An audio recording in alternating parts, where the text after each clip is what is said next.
सर्वत्र गोविन्दनाम संकीर्तनं गोविन्द गोविन्द नारायण अखिलगुरो भगवन्नमस्ते नमस्ते दशकं 22 अजामिलमोक्षः अजामिलो नाम महीसुरः पुरा अजामिलो नाम महीसुरः पुरा चरन् विभो धर्म पथान् गृहाश्रमी चरन् विभो धर्म पथान् गृहाश्रमी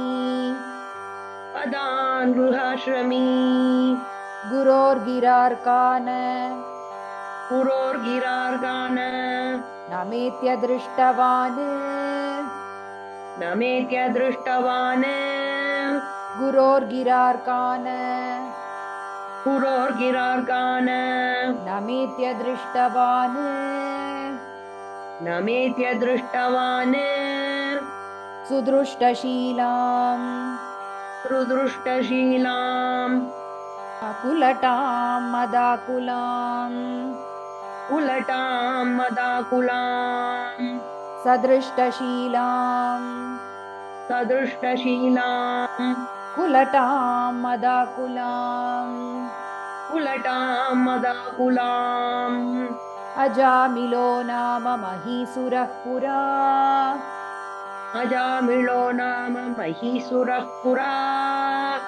चरन् विभो धर्मपथान् गृहाश्रमी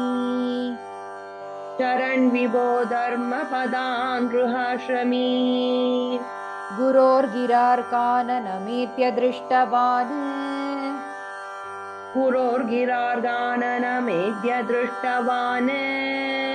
सुदृष्टशीलां कुलटां मदाकुलां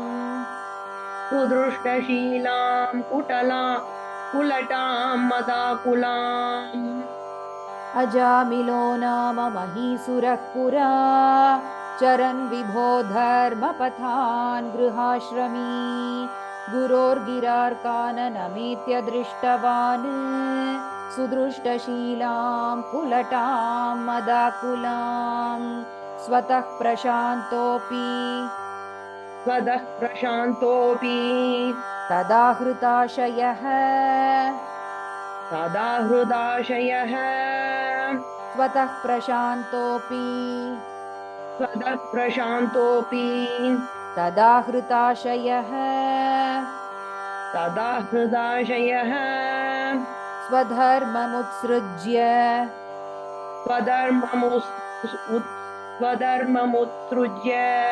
तया समारमन् स्वधर्ममुत्सृज्य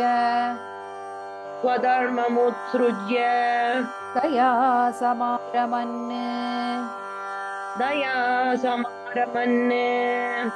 अधर्मकारी दशमो भवन् पुनः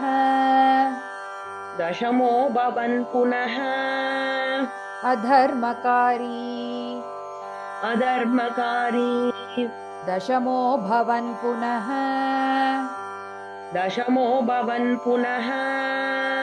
दधौ भवन्नाम युते सुते रतिम् दधौ भवन्नाम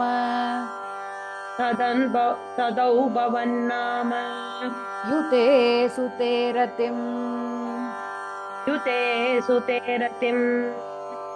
स्वतः प्रशान्तोऽपि तदा हृताशयः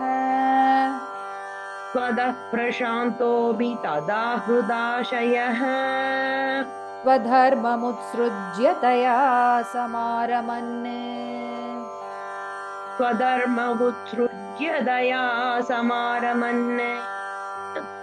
अधर्मकारी दशमो भवन् पुनः अधर्मकारी दशमो भवन् पुनः दधौ भवन्नामयुते सुते रतिम् ततौ भवन्नामयुते सुते रतिम् स्वतः प्रशान्तोऽपि तदा हृताशयः स्वधर्ममुत्सृज्य तया समारमन् अधर्मकारी दशमो भवन् पुनः दधौ भवन्नामयुते सुते रतिम् समृत्युकाले यमराजकिङ्करान् यमराजकिङ्करान् समृत्युकाले यमराजकिङ्करान्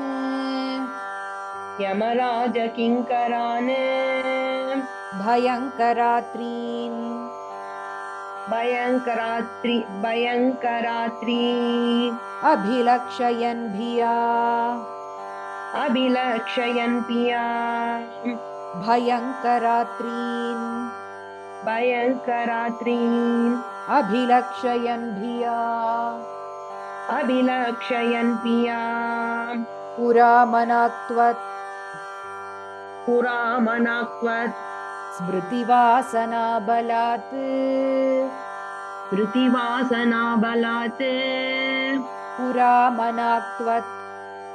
पुरामनाक्त्वत् स्मृतिवासनाबलात्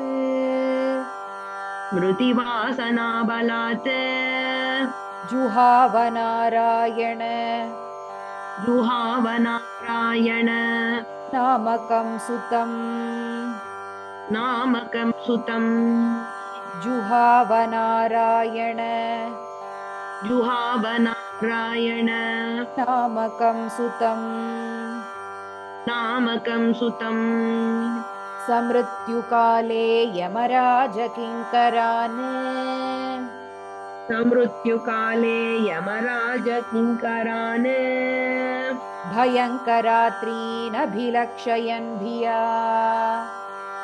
भयङ्करात्रीनभिलक्षयन् भिया पुरामनाक्त्वत् स्मृतिवासनाबलात्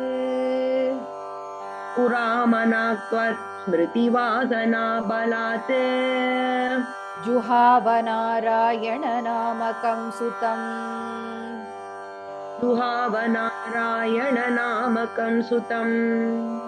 समृत्युकाले यमराजकिङ्करान्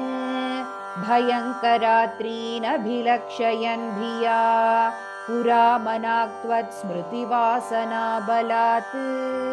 जुहावनारायण नामकं सुतम् दुराशयस्यापि तदा त्वनिर्गत दुराशयस्यापि तदा त्वनिर्गत त्वदीयनामा क्षरमात्रवैभवात्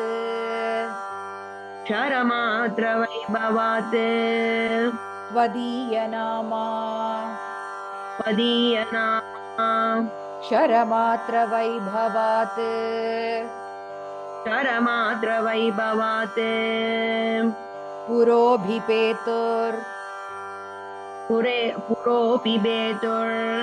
भवदीयपार्षदाः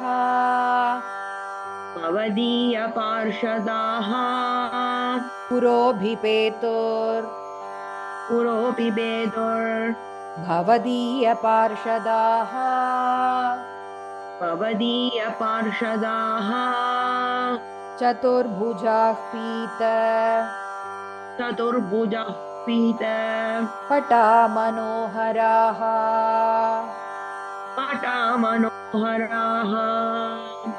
चतुर्भुजाः पीत पटामनोहराः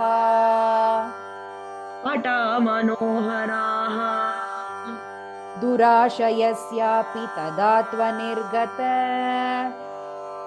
दुराशयस्यापि तदात्मनिर्गत त्वदीयनामाक्षरमात्रवैभवात् त्वदीयनामाक्षरमात्रवैभवात् पुरोऽभिपेतुर्भवदीयपार्षदाः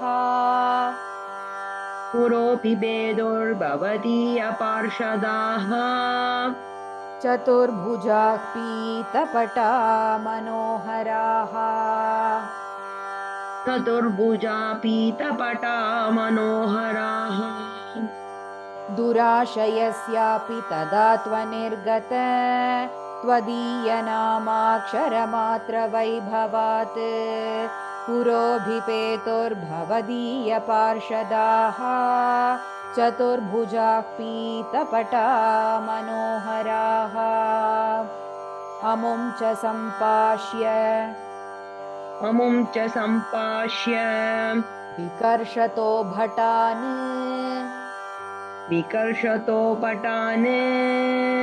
अमुं च सम्पाश्य विकर्षतो भटान् विमुञ्चतेत्या रुरुतोर्बलादमी विमुञ्चतेत्या रुरुतोर्बलादमी निवारितास्ते च भवज्जनैस्तदा निवारितास्ते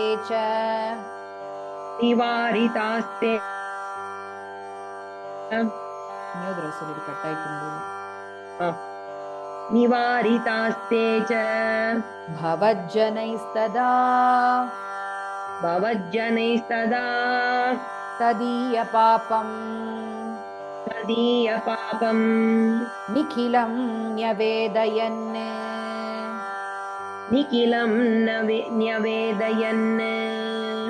त्वदीयपापम् निखिलं न्यवेदयन्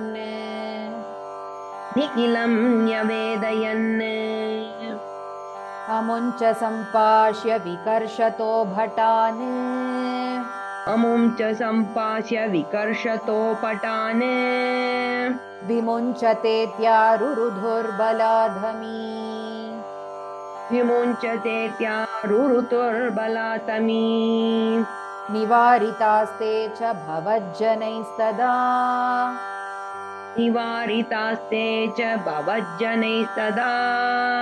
तदीयपापं निखिलं न्यवेदयन्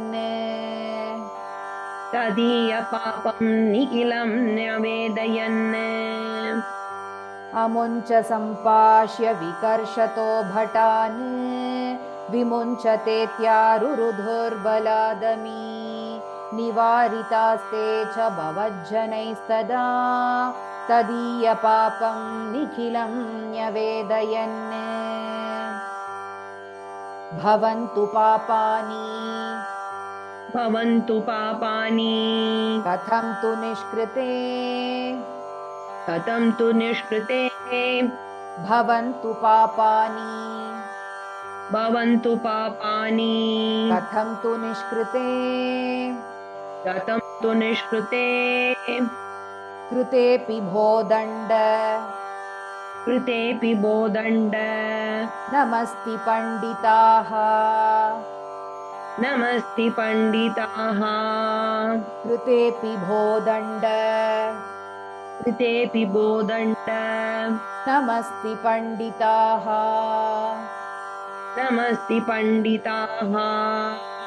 सनिष्कृतिः किम् विदिता भवादृशाम् सनिष्कृतिः किम् विदिता भवादृशाम् इति प्रभो इति प्रभोत्वत् पुरुषा बभाषिरे पुरुषा बभाषिरे इति प्रभोत्वत् इति प्रभोत्वत् पुरुषा बभाषिरे पुरुषा बभाषिरे भवन्तु पापानि कथं तु निष्कृते भवन्तु पापानि कथं तु निष्कृते कृतेऽपि भो दण्डनमस्ति पण्डिताः कृतेऽपि वो दण्डनमस्ति पण्डिताः स निष्कृतिः किं विदिता भवादृशाम् स निष्कृते किं विदिता भवादृशाम् इति प्रभो त्वत्पुरुषा बभाषिरे इति प्रभोत्वत् पुरुषा बभाषिरे भवन्तु पापानि कथं तु निष्कृते कृतेऽपि वो दण्डनमस्ति पण्डिताः स निष्कृतिः किं विदिता भवादृशाम् इति प्रभो त्वत्पुरुषा बभाषिरे श्रुतिस्मृतिभ्याम् श्रुतिस्मृतिभ्याम् विहिता व्रतादयः विहिता व्रतादयः श्रुतिस्मृतिभ्याम् श्रुतिस्मृतिभ्याम् विहिता व्रतादयः विहिता व्रतादयः पुनन्ति पापं न पुनन्ति पापं न लुनन्ति वासनाम् लुनन्ति वासनाम् पुनन्ति पापं न पुनन्ति पापं न लुनन्ति वासनाम् लुनन्ति वासनाम् अनन्तसेवा तु अनन्तसेवा तु निकृन्तति द्वयीम् निकृन्तति त्वयि अनन्तसेवा तु अनन्तसेवा तु निकृन्तति द्वयीम्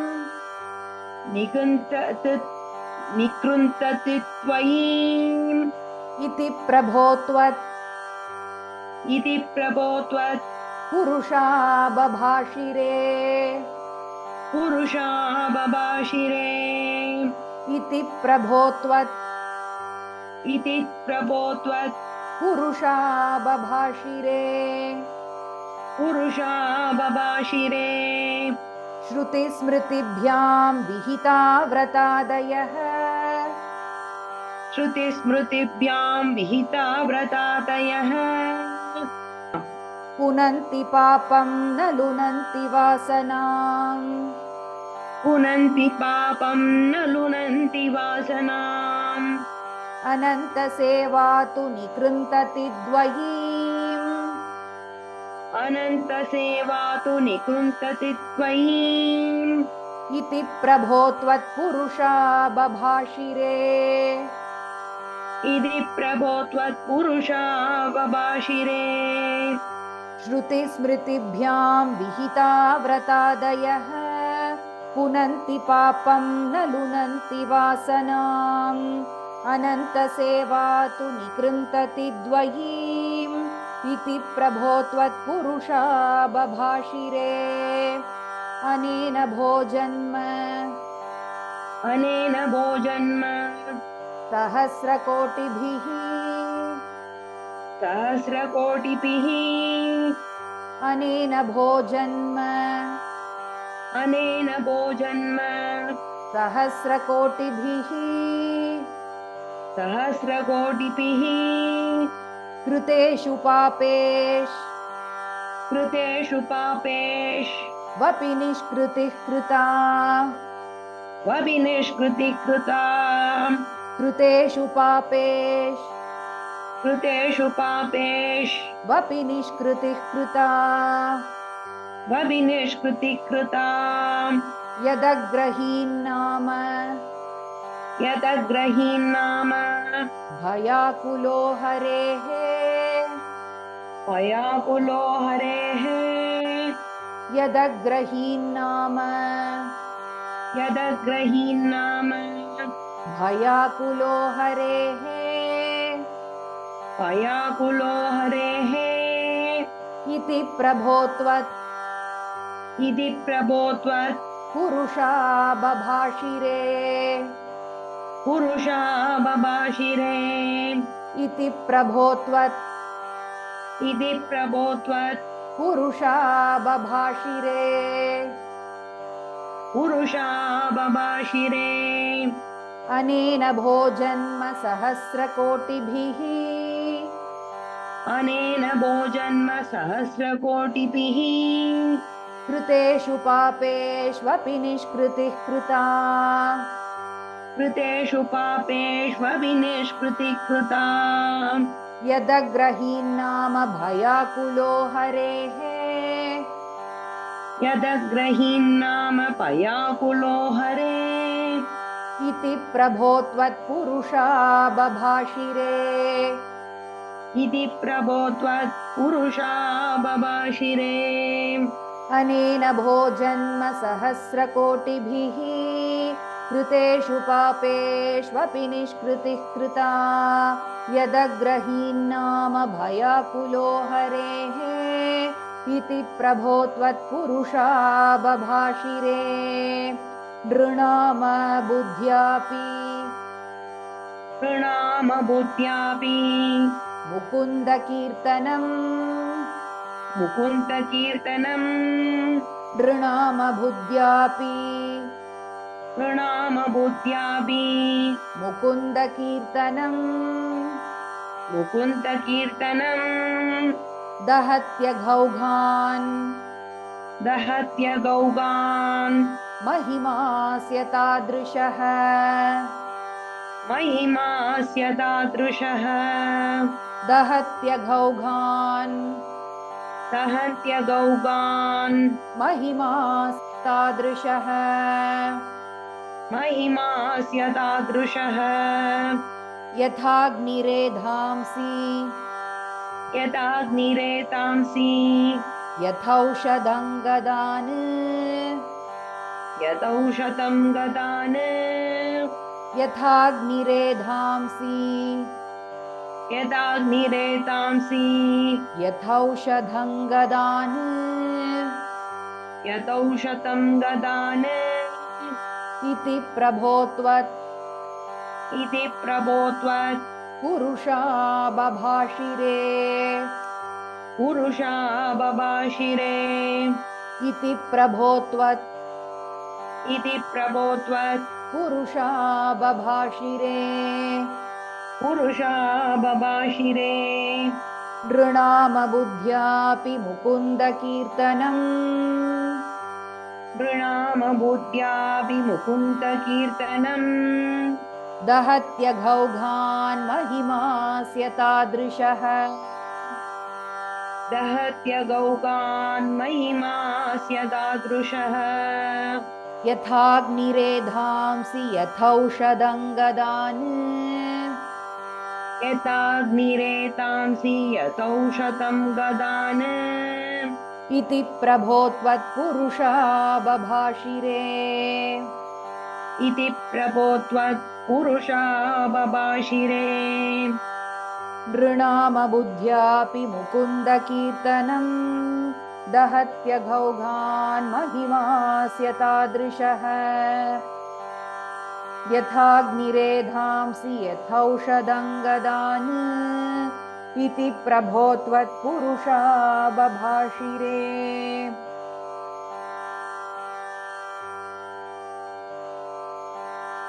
इतीरितैर्याम्य इतीरितैयाम्य भटैरपाश्रुते भटैरपाश्रुते इतीरितैर्याम्य इतीरितैयाम्य भटैरपाश्रुते भटैरपाश्रुते भवद्भटानां च भवत्पटानां च गणे तिरोहिते गणेति रोहिते भवद्भटानां च भवत्पटानां च गणेति रोहिते गणेति रोहिते भवत्स्मृतिं कञ्चन भवत्स्मृतिं कञ्चन कालमाचरन् कालमाचरन् भवत्स्मृतिं कञ्चन भवत्स्मृतिं कञ्चन कालमाचरन् कालमाचरन् भवत्पदं प्रापि भवत्पदं प्रापि भवद्भटैरसौ भवत्पटैरसौ भवत्पदं प्रापि भवत्पदं प्रापि भवद्भटैरसौ भवत्पटैरसौ इति ऋतैर्याम्य भटैरपाश्रिते इति रीतैर्याम्यपटैरपाश्रुते भवद्भटानां च गणेति रोहिते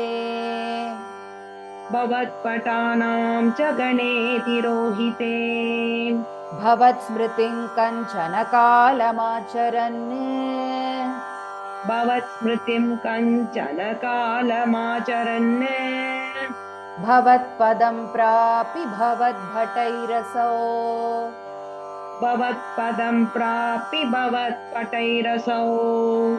इति ऋतैर्याम्य भटैरपाश्रिते भवद्भटानां च गणेति रोहिते भवत्स्मृतिं कञ्चन कालमाचरन् भवत्पदं प्रापि भवद्भटैरसौ स्वकिङ्करावेदन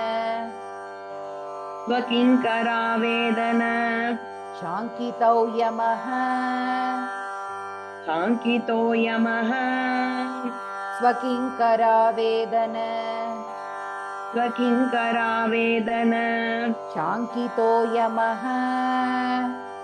शाङ्कितो यमः त्वदङ्घ्रिभक्तेषु त्वदङ्घ्रिभक्तेषु न गम्यतामिति न गम्यतामिति त्वदङ्घ्रिभक्तेषु त्वदङ्घ्रिभक्तेषु न गम्यतामिति न गम्यतामिति स्वकीयभृत्यान् स्वकीयभृत्यान् शिशिक्षदुच्चकैः विशिक्षतुच्चकैः स्वकीयभृत्यान् स्वकीयभृत्यान् शिशिक्षदुच्चकैः विशिक्षतुच्चकैः सदेव वातालय तदेव वातालय नाथ पाहि माम् नाथ पाहि माम् सदेव वातालय तदेव वातालय नाथ पाहि माम् नाथ पाहि माम् स्वकिङ्करावेदन शङ्कितो यमः स्वकिङ्करावेदन शङ्कितो यमः त्वदङ्घ्रिभक्तेषु न गम्यतामिति त्वदङ्घ्रिभक्तेषु न गम्यतामिति स्वकीयभृत्या न शिशिक्षदुच्चकैः स्वकीयभृत्यान् अशिशिक्षदुच्चकैः सदेव वातालय नाथ पाहि माम् तदेव वातालय नाथ पाहि माम् स्वकिङ्करावेदन शङ्कितो यमः त्वदङ्घ्रिभक्तेषु न गम्यतामिति स्वकीयभृत्या न शिशिक्षदुच्चकैः सदेव वातालय नाथ पाहि माम् सर्वत्र गोविन्दनाम संकीर्तनं गोविन्द गोविन्द श्री गुरुवायूरप्पाचरणं नारायण नारायण नारायण नारायण ನಾರಾಯಣ ನಾರಾಯಣ ನಾರಾಯಣ ನಾರಾಯಣ ನಾರಾಯಣ ನಾರಾಯಣ ನಾರಾಯಣ ನಾರಾಯಣ ನಾರಾಯಣ ನಾರಾಯಣ ನಾರಾಯಣ ನಾರಾಯಣ. ಓಂ